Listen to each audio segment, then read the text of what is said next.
Empezamos con información. El viceministro de Gobierno, Esteban Torres, señaló que 3 bancadas legislativas de oposición se unieron en contra del Gobierno nacional y tendrían como fin, entre otras cosas, afectar a la actual administración presidencial. Veamos.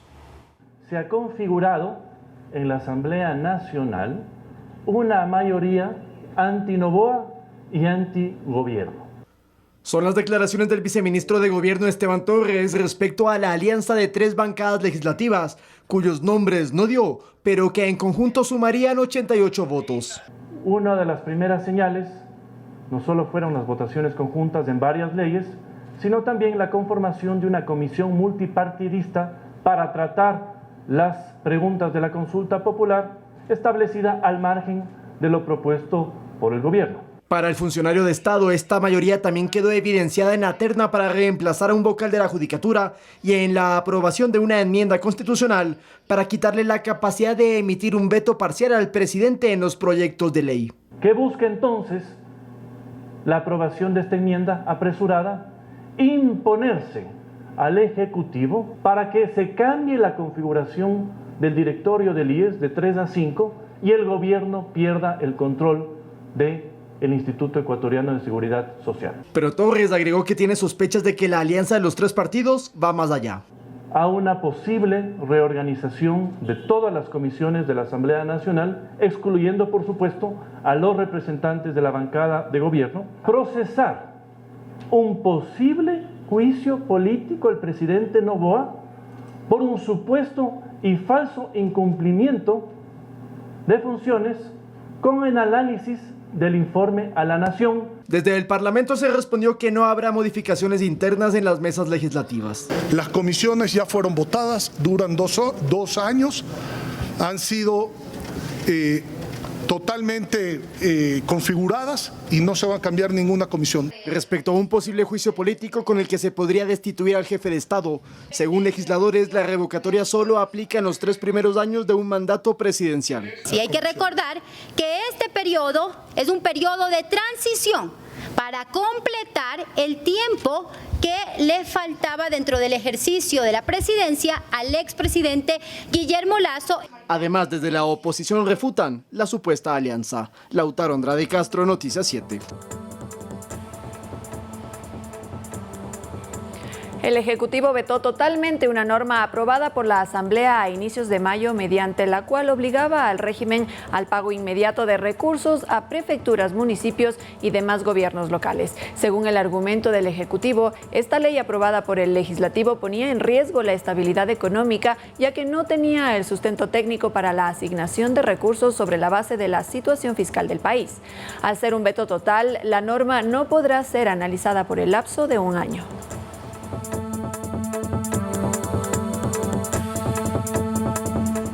El Fondo Monetario Internacional hizo un primer desembolso a Ecuador de $1.000 millones como parte del acuerdo por un crédito que llega a un total de 4.000 millones aprobado por el directorio ejecutivo justamente del Fondo Monetario Internacional. Y el Banco Central del Ecuador confirmó que ya llegó este primer desembolso. Según estimaciones del Banco Central, para diciembre del año en curso o para enero del próximo año, el Fondo Monetario Internacional hará un nuevo desembolso para el país por el orden de los $500 millones. El pasado viernes, el directorio ejecutivo del organismo multilateral aprobó un acuerdo crediticio en el marco del servicio ampliado del Fondo SAF por un total de $4.000 millones. El analista en temas económicos y tributarios, Freddy Ceballos, mencionó que este apoyo del multilateral es un espaldarazo al trabajo gubernamental en sanear las finanzas públicas que se reflejó inicialmente en bajar el riesgo país. El riesgo país disminuyó desde el momento en que el gobierno, a pesar de que tuvo ciertos quiebres por este tema de la inseguridad, apagones y demás, pero recibió con 2.000 puntos de riesgo país. Y disminuir un punto, yo lo digo desde el punto de vista de análisis técnico, es completamente difícil, porque no solo es económico, es la suma de varios contextos. Y luego que se sentaron las bases de este apoyo con un trabajo previo en materia legal orientado hacia lo económico. O sea, han sido formas de aplanar el terreno o de hacer los deberes con anticipación para que el Fondo Monetario haga todo esto. Y un tema supremamente importante, o dos temas supremamente importantes ante el Fondo Monetario. El uno, que ya lo anunció el presidente y me parece lógico con base, el quitar, no focalizar, el quitar el subsidio a los combustibles de menor octanaje. El programa con el Fondo Monetario Internacional permitirá además que el país acceda a financiamiento de otros organismos multilaterales como el Banco Mundial, Banco Interamericano de Desarrollo, Banco de Desarrollo de América Latina, el Fondo Latinoamericano de Reservas, entre otros. Javier Ceballos, Noticias 7. El Ministerio de la Mujer y Derechos Humanos presentó el programa Emprendamos con Inclusión y Sin Discriminación 2024, dirigido a mujeres y población LGBTI+, con el objetivo de impulsar planes de negocio y premiar a los mejores con capital semilla. Veamos más en la siguiente nota. Emprendamos con Inclusión y Sin Discriminación 2024 es parte del programa del Ministerio de la Mujer y Derechos Humanos para la prevención de la violencia y acceso a empleo para mujeres y grupos vulnerables. La independencia financiera y económica de las mujeres es el escape de un círculo de la violencia. Tenemos que recordar que hoy son 7 de cada 10 mujeres que sufren algún tipo de violencia, que cada 27 horas muere una mujer en Ecuador. Necesitamos impulsar el desarrollo sostenible del país y para eso necesitamos erradicar la violencia, porque la violencia constituye uno de los principales frenos al desarrollo. Esta iniciativa busca capacitar a más de 20.000 personas en 2024 y 2025 y cuenta con el apoyo de ONU Mujeres y la Universidad Católica. Sin duda alguna, que las mujeres cuenten con recursos propios, con autonomía o independencia económica, es fundamental para que ellas puedan enfrentar las situaciones de violencia que viven. El programa, que arranca el próximo 17 de junio y consta de 5 módulos, entregará $2 millones de capital semilla entre los mejores 400 planes de negocio. Con estos capitales semillas y de la mano de las capacitaciones, ¿qué estamos haciendo? Darle herramientas a las mujeres para no caer en un círculo de la violencia o para salir del círculo de la violencia. Van a ser, como les digo, 100% virtual. Para eso la PUSE ha puesto a disposición no solo la plataforma virtual, sino además un equipo de profesionales y de instructores e instructoras que van a acompañar durante el proceso de capacitación, van a hacer mentorías hasta culminar con un plan de negocio. Las inscripciones ya están disponibles a través de la página web www.educacioncontinua.puse.edu.es. Miriam Zambrano, Noticias 7. 1.400 casos de niñas menores de 17 años víctimas de abuso sexual han sido atendidos hasta abril de este año por los servicios de protección integral, según cifras del Ministerio de la Mujer. Y desde esa cartera de Estado se trabaja en planes de prevención, protección y reinserción para atender esta problemática en el país. La violencia sexual contra niñas y adolescentes es una realidad que preocupa en el país. Según Sibel Martínez, miembro de la Alianza para la Niñez y la Adolescencia, las cifras son alarmantes y van en aumento. En el 2023, 4.333 niñas menores de 14 años quedaron embarazadas. Y este año hubo un incremento del 28%. Frente a esta problemática, la ministra de la Mujer, Ariana Tanca, aseguró que existen varios planes para enfrentarla. La política más importante que tiene actualmente el país de cara a la prevención del embarazo en niñas y adolescentes es la PIPENA, que es la política intersectorial para prevenir el embarazo adolescente. Trabajo que no solo se centra en la prevención, sino también en la atención de menores de edad que ya forman parte de las estadísticas de violencia sexual, dijo. Otorgamos asistencia psicológica, trabajo social y asistencia legal en caso de que la sobreviviente lo necesite. En lo que va del año se han registrado casi 3 casos diarios de niñas que requieren servicios especiales debido a agresiones de esta naturaleza, según datos del Ministerio de la Mujer. De enero a abril hemos atendido cerca de 1.400 casos en cuanto a nivel nacional en nuestros servicios de protección integral. No obstante, esta cifra no refleja la realidad del país, ya que existiría un alto porcentaje de casos no denunciados. Hay un subregistro, efectivamente, y es un subregistro que nos lleva a entender que de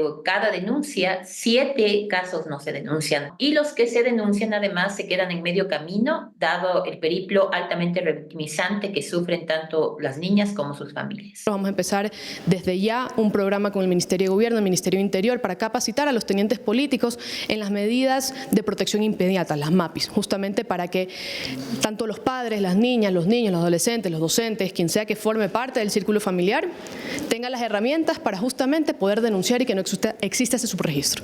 La violencia sexual contra niñas tiene además consecuencias a largo plazo tanto para ellas como para el costo social del país. El costo social de los embarazos no planificados en adolescentes asciende a 316 millones de dólares, ¿no? Aproximadamente, y fue calculado sobre la base de pérdidas de los ingresos futuros por abandonar, por ejemplo, la escuela. Trabajamos de la mano del Ministerio de Educación justamente para asegurarnos que la niña o la adolescente pueda regresar a la educación, a su educación, a la escuela, y que su proyecto de vida no se vea interrumpido, porque sabemos que si no termina la etapa escolar, pues no puede acceder a la universidad, y si no accede a la universidad es muy difícil encontrar un trabajo digno. Desde el gobierno aseguran que se trabaja también en la capacitación de los prestadores de servicios para evitar la revictimización de las menores agredidas, que en la mayoría de casos sufren discriminación. Miriam Zambrano, Noticias 7. El Ministerio de Educación firmó un convenio con el Ministerio del Interior para establecer protocolos de seguridad que prioricen los riesgos en las instituciones educativas. Una de las estrategias será la creación de una línea directa a través del ECU 911. Ahora lo que queremos crear es una línea directa con el ECU 911 solo para educación, con el fin de que la ciudadanía pueda acceder directamente a temas educativos, temas que están sucediendo dentro de la comunidad educativa, por darle un ejemplo. Lo cual nos va a dar mucha más agilización en ciertos temas que suceden en las escuelas. Y ya inició la fase de clasificación de los Juegos Nacionales Estudiantiles, en los que participarán jóvenes de 23 provincias del país. Además, en el evento inaugural que se realizó en Quito, el gobierno anunció que la reapertura del estadio Las Pampas Coloradas en Galápagos está lista para finales de junio. Cerca de 40.000 jóvenes deportistas participarán de la fase de clasificación de los Juegos Estudiantiles Nacionales. Los grupos ganadores tendrán la oportunidad de ser parte de torneos dentro y fuera del país. Esta es una posibilidad de un corto futuro poder representar al país en los 28º Juegos Sudamericanos Escolares que se desarrollarán en Bucaramanga, Colombia, en diciembre. El Ministerio del Deporte en Quito fue la sede de la inauguración, en la que participó el presidente de la República, Daniel Noboa, y varios secretarios de Estado. Allí se entregó cerca de $200.000 a las federaciones deportivas estudiantiles. Además, las autoridades anunciaron una inversión para mantenimiento de infraestructura deportiva. Y actualmente se está ejecutando ya un proyecto de optimización de infraestructura deportiva que tiene una inversión de $2.6 millones. Esta intervención le dará la oportunidad a 14 obras en 8 provincias diferentes: Azuay, Cañar, Los Ríos, Manabí, Carchi, Imbabura, Cotopaxi y Galápagos. La clasificación de los jóvenes en los Juegos Estudiantiles se realizará en 23 provincias hasta el mes de septiembre. Estos juegos en los que van a participar son la oportunidad para realzar sus provincias y que el país conozca el talento que existe en cada una de ellas. Mientras, a finales de junio estará lista la repotenciación del estadio Las Pampas Coloradas en las Islas Galápagos, beneficiando a al menos 15.000 personas. Sofía Vintimilla, Noticias 7. En el siguiente reportaje vamos a conocer más a fondo cuáles son los inconvenientes con algunas fundaciones que tienen convenios con el Ministerio de Inclusión Económica y Social tras la denuncia de su máxima autoridad de que casi una treintena estaría inmersa en un presunto caso de corrupción. La titular del MIES, Aida Rovira, denunció en la Fiscalía presuntas irregularidades con 26 fundaciones que habrían recibido $4.5 millones para servicios sociales. Con el fin de entenderlo mejor, en el espacio de entrevistas de Noticias 7, la ministra explicó que las también llamadas cooperantes son de la sociedad civil o también pueden ser gobiernos autónomos descentralizados para administración de casas de acogimiento, de centros de desarrollo infantil, de casas que van a atender a adultos mayores, a personas con discapacidad. El inconveniente suscitado es que descubrieron que algunas de estas fundaciones en el último año fueron creadas para inmediatamente aplicar al financiamiento. Por ejemplo, una fundación que ha captado más de $200.000 con 20 unidades, que no tenía ni un mes de constituida. La crítica que hizo la ministra es que la actual legislación le permitía a fundaciones nuevas acceder a proyectos en los que técnicamente, dice Rovira, deberían tener al menos un año de vida. ¿Cómo garantiza que tienen las instalaciones y las instalaciones adecuadas? A la par de las investigaciones en la Fiscalía, el MIES planea modificar el periodo de convenio con las fundaciones para que sea plurianual y no cuatrimestral. Ante este lapso de 4 meses, volver a hacer un proceso ya nos obligaba, o ya les obligaba también anteriormente, a volver a suscribir convenios con los mismos. Para constituir un cooperante o fundación se debe ingresar al portal web del MIES, inclusión.gov/organizaciones sociales, dar clic en el enlace de requisitos que abrirá un PDF en el cual se estipulan los siguientes pasos: la solicitud dirigida al ministro, un acta de la Asamblea General Constitutiva suscrita por los fundadores, un estatuto y la declaración juramentada para acreditar el patrimonio. Estos documentos se deben entregar en las coordinaciones zonales o en la plataforma del sur, donde se ubica la matriz del MIES. El próximo plazo para el registro de fundaciones será el 7 de julio. Lautaro Andrade Castro, Noticias 7. Guerra contra el terrorismo.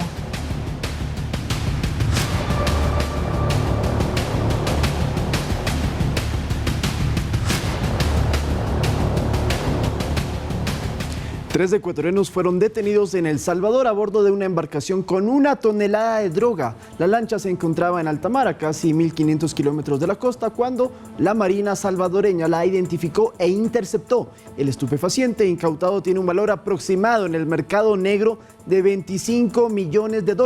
Sin embargo, esta no es la primera embarcación con tripulantes ecuatorianos que es capturada en aguas internacionales, porque ahí vemos las fotografías. Hace 2 semanas, también en El Salvador, se abatió incluso a un narcotraficante ecuatoriano tras fuego cruzado cuando estaban transportando droga presuntamente hacia los Estados Unidos. Y en Chone, provincia de Manabí, fue asesinado Ángel Méndez, alias Cara Sucia, que estaba vinculado a bandas delictivas. El hecho, al estilo sicariato, se registró la noche del pasado martes 4 de junio en el sector de El Bejuco. Según las primeras investigaciones, desconocidos ingresaron a la casa del joven de 18 años y le dispararon en varias ocasiones. Él fue trasladado al Hospital Napoleón Dávila, sin embargo, se confirmó su deceso. Alias Cara Sucia salió a la luz pública cuando en noviembre de 2022 sufrió un atentado al interior de un hospital. En esa ocasión, hombres fuertemente armados ingresaron a la casa de salud, dispararon al interior y tomaron como rehenes a 4 personas. No obstante, Cara Sucia no fue victimado en esa ocasión.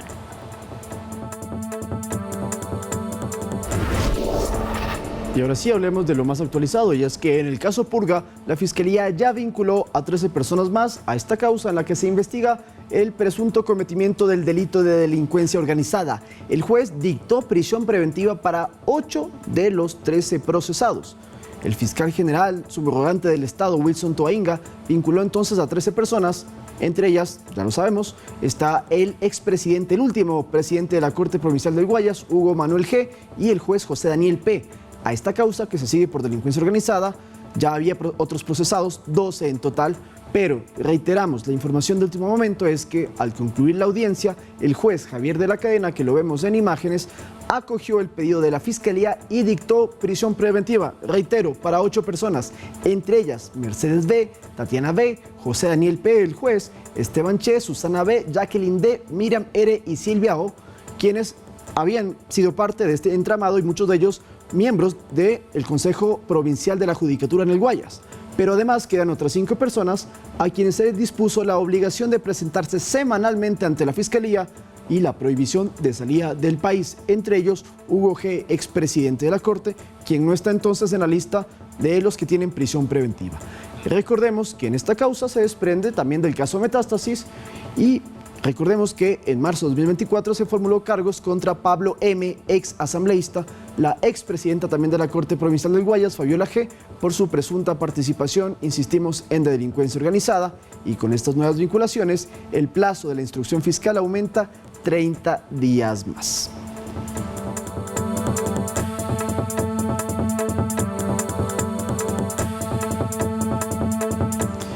ahora vamos a mostrarles unas imágenes de lo que sucedió ayer en Guayaquil cuando un motorizado no hizo caso ni respetó a un agente de tránsito en la urbe porteña. Estamos hablando de que esto ocurrió ayer en el Cerro Santa Ana a las 15 horas aproximadamente, cerca del monumento del Mono Capuchino, cuando se hizo un operativo de control de tránsito por parte de la Agencia de Tránsito y Movilidad, lo que conocemos como ATM, y el motorizado entonces quiso evadir al control de los agentes, atropella a uno de ellos, pero además deja herido a otro con heridas menores. La ATM ha dicho que rechaza estas acciones, estos incidentes y este comportamiento de la ciudadanía y ya le solicitó a la Fiscalía, gracias por el comunicado de producción, le ha solicitado a la Fiscalía que investigue este hecho y que proceda como debe hacerlo correspondientemente bajo el delito de tránsito. Eso es lo que se está presentando en la Fiscalía entonces para poder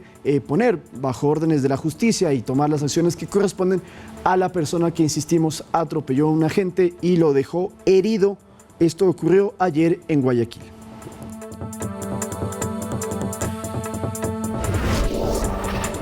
El Pleno del Consejo de Participación Ciudadana rechazó el pedido de recusación contra la consejera Michelle Calvache en el concurso para defensor público. Un ciudadano presentó dicha solicitud ya que consideraba que Calvache habría tenido intereses personales en el proceso. Horas después, la consejera denunció amenazas en su contra.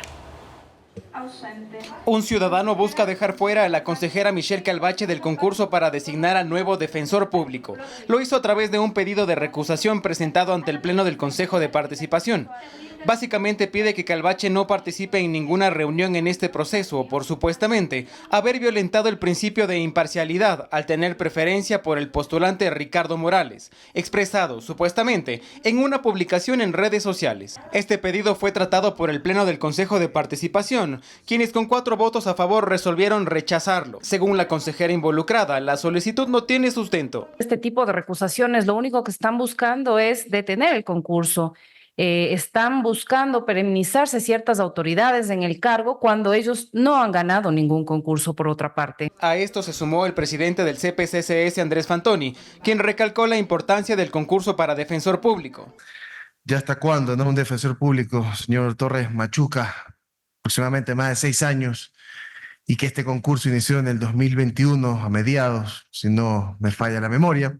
Y es relevante poder avanzar, y no solo en esto, sino en cada uno de ellos. Sin embargo, horas después, la consejera Michelle Calvache denunció haber recibido amenazas de muerte en su contra, enviadas a su correo electrónico. Si usted se atreve a votar en las próximas horas, va a tener consecuencias graves. Si no ha entendido la magnitud de lo que está pasando y en juego, va a entender por la mala. Es la última vez que queremos que se meta en nuestros asuntos. Mejor renuncie. De su parte, la institución demandó a las autoridades competentes la seguridad de la vicepresidenta y su entorno familiar, así como de todos los miembros del Pleno. Edison Saavedra, Noticias 7. Antes de continuar, despedimos a nuestros oyentes de Pública FM que en estos momentos se desconectan del noticiero para Panorama Ecuador 593 con Diana Bermeo y escuchar las entrevistas que tiene preparada para hoy. Para los que continúan en la televisión, les comentamos que delegados de la Contraloría y del Consejo de la Judicatura expusieron ante la Comisión Ocasional Multipartidista sus criterios para enriquecer los proyectos de reformas legales que nacen de los resultados de la consulta popular y referéndum del 21 de abril. Los comisionados aspiran a tener listo el informe del primer debate de las reformas al COIP y a la Ley de Extinción de Dominio para este mismo fin de semana. Los comisionados siguen nutriéndose de criterios para armar el informe para primer debate de los cambios legales impulsados a raíz de la consulta popular y referéndum sobre el Código Orgánico Integral Penal y la Ley de Extinción de Dominio.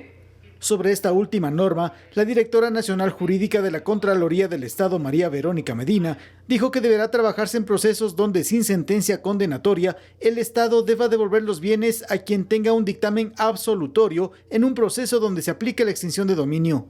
En donde tendrían que activarse otro tipo de mecanismos legales como el recurso de revisión para que estos bienes o su reparación tengan que retrotraerse a ser ciudadano. Por eso es de vital importancia, señor miembro de la comisión, que se considere este punto también como una posible reforma a las causales de revisión por ley de extinción del dominio. Respecto a las reformas del Código Orgánico Integral Penal, donde se contempla aumento de penas para varias figuras delictivas, José Luis Peñarrera, director de Asesoría Jurídica del Consejo de la Judicatura, manifestó que la propuesta del Ejecutivo no contradice la normativa vigente sobre la aplicación de máximas penas en el sistema ecuatoriano. Es decir, que en el caso de acumulación de penas, del cual habla el artículo 20 del COIP, no se está violentando ni modificando las mismas. Acota que desde la Judicatura se trabaja para que el otro pilar para garantizar un debido proceso y que no exista impunidad cumpla su objetivo. Y no dejar ventanas abiertas sobre las sanciones a administradores de justicia y en general a funcionarios, a servidores públicos de la función judicial que nos hacen quedar mal como función judicial. La Comisión Ocasional espera tener listo el informe del primer debate para este fin de semana. Podamos adecuar en fondo y forma estos procedimientos que tienen que incorporarse principalmente al Código Integral Penal y también a la Ley de Extinción de Dominio. Dependerá del presidente del Parlamento que ponga este tema en el orden del día de la sesión del Pleno de la próxima semana. Javier Ceballos, Noticias 7. 8:03 de la mañana, preste atención porque en lo que va de 2024, la Agencia de Regulación y Control Sanitario del país ha realizado 200 operativos para sacar del mercado productos sin notificación sanitaria. Como resultado, se ha retirado del mercado 10.000 unidades de maquillaje. Consultamos a expertos dermatológicos los riesgos para la piel al utilizar estos productos. Pueden ser cremas, serums, polvos, sombras o labiales. Existen miles de productos en el mercado que la ciudadanía no sabe que es una copia o que no cuentan con notificación sanitaria. La Agencia Nacional de Regulación, Control y Vigilancia Sanitaria, ARCSA, ha decomisado cerca de 10.000 unidades de maquillajes en lo que va de este 2024. Daniel Sánchez, director ejecutivo de la institución, dio a conocer que cuando no se cuenta con registro sanitario, se destruye directamente sin analizar sus componentes del producto. Que ese producto no está habilitado para ser comercializado en el territorio nacional.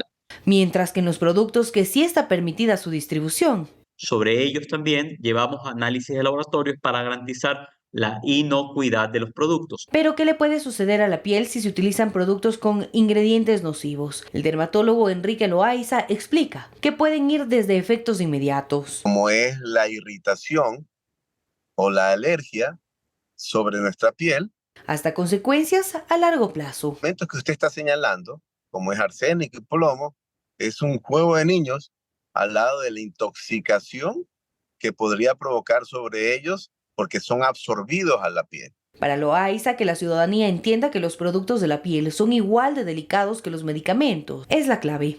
Es decir, por encima de cualquier intento de beneficio, tiene que haber la seguridad del medicamento o del producto. Según el director del ARCSA, en la capital es donde más decomisos de este tipo de productos se han realizado, por lo que se recomienda a la ciudadanía comprar en lugares autorizados. Maquillajes, en los cosméticos en general, podemos determinar si tienen una notificación sanitaria usando la aplicación ARCSA Móvil. Manuela Bedón, Noticias 7. ¿Sabían ustedes que cada 5 de junio se conmemora el Día Mundial del Ambiente? Bueno, la Organización de las Naciones Unidas ha propuesto que en este año se busque mitigar la desertificación, algo que pone en peligro al 19% de nuestro territorio. ¿Qué es justamente este término? Conozcámoslo. ¿Alguna vez ha escuchado la palabra desertificación? Pues así se le denomina el proceso de deterioro de la tierra hasta quedar casi sin vida. Las causas son varias, empezando por el cambio climático, la explotación de los recursos de la tierra, la agricultura y la ganadería. Por lo que este 5 de junio, Día Mundial del Ambiente, la Organización de Naciones Unidas ha establecido como tema principal la restauración de tierras. En el Ecuador se cuenta con varios proyectos para evitar la erosión de la tierra. Por ejemplo, se está creando un programa de alerta temprana de sequías, según dio a conocer el subsecretario de Cambio Climático, Ángel Sandoval. Esto nos va a servir para tomar decisiones en el futuro porque sabemos que la sequía nos afecta. Por ejemplo, según datos del MAG, el 67% de las pérdidas de cultivos se relacionaron con la sequía. Según los datos del ministerio, el 19% de la superficie en Ecuador está en proceso de degradación. En Ecuador tenemos el 18% expuesto a la sequía con un nivel alto y muy alto de amenaza. Y las provincias más afectadas son Manabí, Guayas y Loja. Pero ¿cuáles son los escenarios a futuro si es que no se cambian las conductas para mitigar el cambio climático? Más bien yo creo que debemos aprender como seres humanos, como población humana en todo el planeta, saber que vamos a tener que lidiar con estas nuevas épocas y con estas nuevas condiciones climáticas de la mejor manera. Y agrega que la recuperación de estos suelos ya desertificados puede tomar por lo menos 100 años. No son procesos rápidos de fácil recuperación. Toman muchas interacciones, se necesitan muchos organismos vivos interactuando al mismo tiempo para generar justamente nuevamente que el suelo recupere su vitalidad. El Ministerio de Ambiente tiene como objetivo llegar a la emisión de carbono neutro para el año 2070. Manuela Bedón, Noticias 7.